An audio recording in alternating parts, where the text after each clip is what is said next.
طيب نفتح هذا الدرس. بسم الله الرحمن الرحيم. السلام عليكم ورحمة الله وبركاته. الحمد لله وكفى والصلاة والسلام على رسول الله المصطفى وعلى آله وأصحابه أهل الصدق والوفاء. لا حول ولا قوة إلا بالله. أيها المتشاركون والمتشاركات في هذه الدورة العربية، نجتمع في هذه المجموعة المباركة لنكون من العالمين في اللغة العربية، مع أنها لغة أساسية في معرفة آيات القرآنية وفي معرفة فهم الأحاديث النبوية. ونسأل الله تبارك وتعالى التيسير والسهولة في كل أعمالنا وفي كل دراستنا، وخاصة في هذه الدورة العربية معكم إن شاء الله. طيب، في هذه الأمسية المباركة سنواصل درسنا إن شاء الله. وقبل ذلك أود أن أقول لكم كلمة العذر والاعتذار على عدم أو على إعطال دورتنا في يوم الأمس أو بالأمس، وذلك على أنني صاحبت الأسرة في المستشفى، فجزاكم الله خيرا كثيرا على دعوتكم. طيب، تكلمنا في اللقاء الأخير عن الحروف ومعانيها وكذلك تطبيقها في القرآن الكريم، فنرجو لكم التطبيق والتمرين في قراءتكم في فهم الآيات القرآنية. ابحثوا الأحرف الموجودة في القرآن، يعني الحروف المعاني، الحروف ذات المعنى من أنواعها، أو هناك حرف الاستفهام أو ممكن الأحرف الأخرى.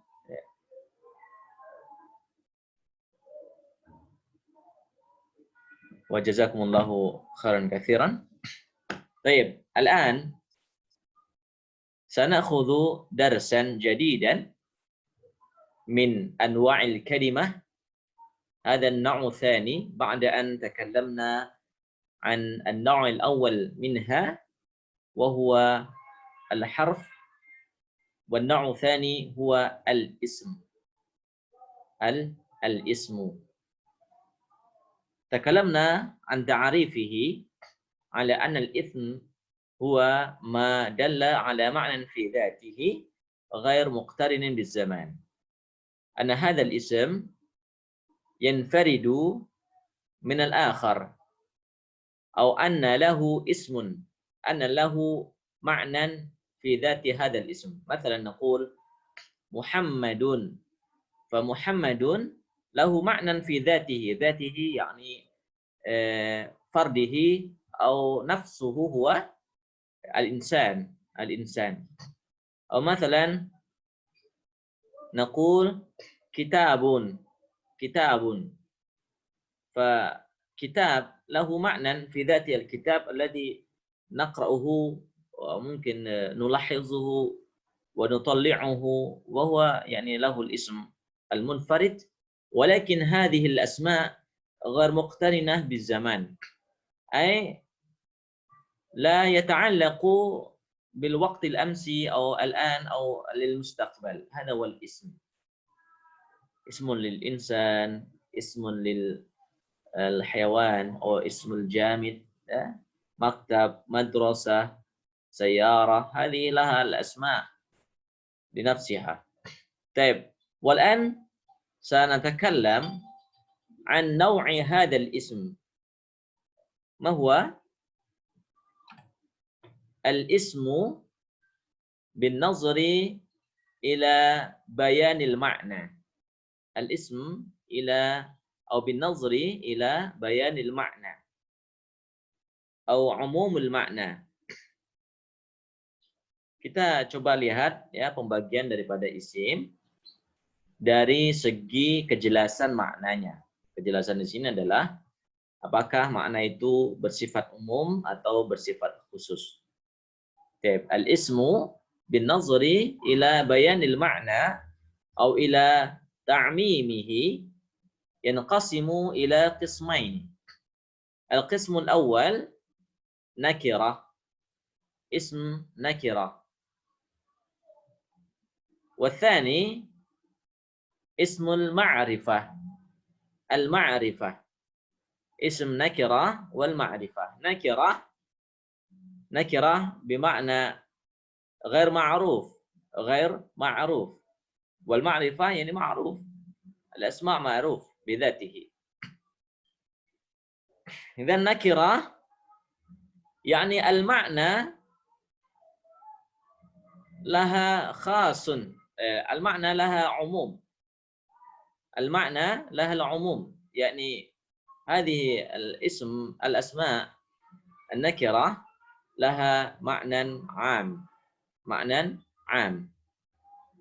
مثلا نقول كتاب، كتاب هنا بمعنى عموم ليس خصوص، بمعنى عموم أي كتاب.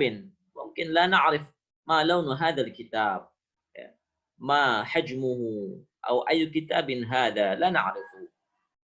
هذا بمعنى نكرة أي العموم، معنى العموم نكرة. أما المعرفة معنى الخصوص، نقول هذا الكتاب، هذا الكتاب. هنا هذا الكتاب بمعنى أنا أمسك الكتاب، أنا أمسك الكتاب وأقول هذا الكتاب.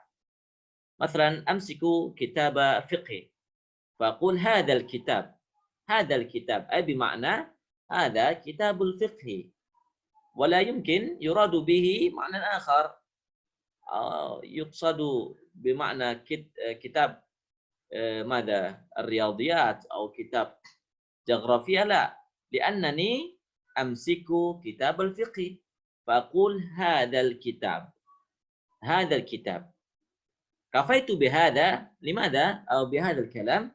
لأن الذي أمسكه يعني معروف، الكتاب مكتوب في الغلاف، يعني الكتاب الفقهي. هنا بمعنى المعرفة، المعرفة هذا الكتاب. أما هذا كتاب، هذا كتاب بدون ألف لام في أول الكلمة، هذا بمعنى العموم، بمعنى العموم. أما هذا الكتاب، هذا الكتاب بمعنى الخصوص، بمعنى الخصوص. لذلك لما أو إذا أردنا أن نقول كتابا خاص فنأتي بألف لام في أول الكلمة. أريد أن أقول كتاب الجغرافية، هذا الكتاب، هذا الكتاب، وبيدي كتاب جغرافي، وهذا صحيح. طيب أيها الإخوة والأخوات رحمني ورحمكم الله، ما هي فائدة بوجود اسم النكرة واسم المعرفة؟ Apa sebenarnya di antara tujuan kenapa ada nakirah, kenapa ada ma'rifah ini? Ya, setidaknya ada dua alasan adanya nakirah, adanya ma'rifah. Kita mulai dari an-nakirah. Untuk atau menginginkan jenisnya. Jadi jenisnya ini adalah umum tetapi dirahasiakan. Jenisnya bersifat umum tetapi dirahasiakan. Seperti halnya ketika Allah Subhanahu wa taala berfirman untuk orang-orang yang kafir, orang-orang yang Allah Subhanahu wa taala tutup hatinya, gitu ya. Apa Allah firmankan? Wa ala absarihim ghishawa khatamallahu ala qulubihim wa ala sam'ihim, ya kan? Allah Subhanahu wa taala menutup ya, hatinya dan juga pendengarannya. Dan juga wa ala absarihim, dan di atas ya penglihatannya atau penglihatannya ghisyawah. Ghisyawah bermakna penutup, sitar. Nah, penutup itu tidak dijelaskan. Ghisyawah. Tidak ada alif lam, berarti itu adalah sifatnya masih bersifat umum. Ghisyawah itu penutup. Kenapa? Karena di situ Allah Subhanahu wa taala merahasiakan jenisnya. Seperti apa penutup yang dimaksudkan itu? Nah, itu adalah rahasia atau jenisnya yang memang dikhususkan oleh Allah Subhanahu wa taala gitu ya, untuk menutup ya pandangan orang-orang yang kufur. Seperti halnya tadi khatamallahu ala qulubihim, ya kan? Khatam Allah menutup gitu ya. Khatamallahu ala qulubihim, orang yang tidak menerima. Innalladzina kafaru sawa'un 'alaihim, ya kan? Orang yang kufur, orang yang tidak mau taat kepada Allah itu sama saja, sawa'un 'alaihim. Anzar taum, berikan nasihat ataupun tidak, sama saja. Kenapa? Karena Allah Subhanahu wa taala kalau sudah menutup hatinya, menutup pendengarannya, bahkan ditutup ya penglihatan dengan ghisyawah. Ghisyawah artinya penutup. Tapi masih dirahasiakan oleh Allah Subhanahu wa taala ataupun jenisnya itu adalah rahasia. Sehingga masih umum kita tidak tahu seperti apa itu penutupnya. Gitu kan? Ya Allah Subhanahu wa taala yang mengetahui. Yang kedua dengan bentuk nakirah littaqlil. Littaqlil, taqlil itu adalah qalil, artinya sedikit. Taqlil artinya menyedikitkan atau ya minorit ya, sedikit. Apa kata Allah? Waridwanum minallahi akbar. Waridwanun, ridwan, keridhaan Allah Subhanahu wa taala, dan keridhaan Allah dari Allah Subhanahu wa taala itu akbar, lebih besar gitu ya, lebih mulia, lebih agung daripada apa kebahagiaan duniawi yang dicari ya, tetapi di luar keridhaan Allah Subhanahu wa taala. Sedikit tapi Allah Subhanahu wa taala ridha dengan cara yang halal, misalkan dalam mencari rezeki, maka ridwanum minallahi akbar. Ridwan di sini ya al-kitabah yakni al-bayda, tulisan yang berwarna putih, itu merupakan bentuk nakirah. Masih sifatnya umum tetapi bermaksud untuk sedikit. Artinya Allah Subhanahu wa taala memberikan ridha tidak ke semuanya. Tidak ke semua hambanya. Allah berikan ridha kepada orang-orang yang Allah pilih. Kepada hamba-hamba yang taat kepadanya. Itu namanya ridwan minallahi akbar.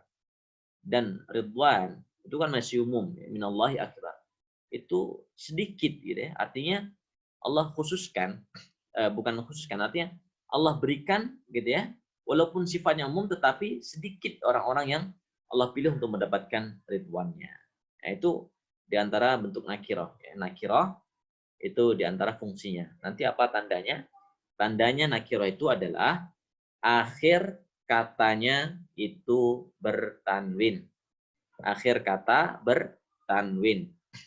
Jadi tanwin itu kan tanda, salah satu tanda isim ya kan. Nah, tanwin itu kalimah bahasa Arab gitu ya, bertanwin di akhir, maka itu bentuknya masih nakirah, masih umum. Ridwanun itu kan bertanwin ya, atau bertanwin. Ghisyawatun itu bertanwin. Kemudian maktabun, meja. Kursiyun ya kan, tanwin semua. Masjidun, masjid, masih umum itu sifatnya, masih umum. Ghisyawatun ya, penutup. Yang kedua, tidak dibumbui alif lam di depannya. Itu tanda yang kedua ya. Jadi yang pertama, bertanwin di belakang atau tanwin, tanwan, ghisyawatun, ghisyawatan, ghysyawatin. Nah, itu masih umum artinya. Kemudian yang kedua, tidak dibumbui dengan alif lam di depan. Tidak ada al-ghisyawah, tidak ada ar-ridwan misalkan ya. Maka bentuknya masih sifatnya umum, bermakna umum. Nah, sedangkan al-ma'rifah di antara hikmahnya adalah yang pertama menginginkan makna eksklusif, makna khusus. Dengan adanya al-ma'rifah, di situ tandanya al-ma'rifah adalah Allah, walaupun lafzul jalalah adalah khilaf. Ada yang mengatakan alif lam di situ adalah alif lam ma'rifah. Ada juga yang mengatakan itu ya memang seperti itu lafaz Allah Subhanahu wa taala, lafzul jalalah. Tapi kita ambil hikmahnya bahwa ada makna eksklusif, makna yang khusus dengan adanya alif lam di depan. Ya, misalkan al-kitabu ya. Misalkan saya memegang hadal kitabu ya kan. Yang saya pegang ini misalkan buku fikih. Hadzal kitabu, sudah jelas itu. Kalau itu adalah yang dimaksudkan dengan buku fikih. Misalkan. Ada makna khusus di situ. Yang kedua sebagai maksud pengagungan. Litta'zim, ya. Untuk litta'zim pengagungan sesuatu. Bahkan Allah Subhanahu wa taala pun menggunakan hal itu ketika Allah Subhanahu wa taala meyakinkan, memberikan panduan hidup kepada hambanya dengan kitab Al-Qur'an. Dzalikal kitabu la raiba fi. Dzalikal kitabu, itu loh al-kitab. Al-kitab huna biwujudi alif lam fi awal kalimah yuqsadu bihil ma'rifah. Adanya alif lam di kata al-kitabu, al-kitabu, ya, dengan dzalikal kitabu ini memberikan makna pengagungan. Itu, bayangkan, itu artinya kita disuruh berpikir oleh Allah Subhanahu wa taala. Itu loh. Ya, Alkitab, Al-Qur'an yang barangkali jarang dibaca, ya, hanya sebagai pajang, itu loh. Baca. Ambil. Jangan hanya menjadi kawan debu gitu kan. Dari Alkitab itu sebagai pengagungan.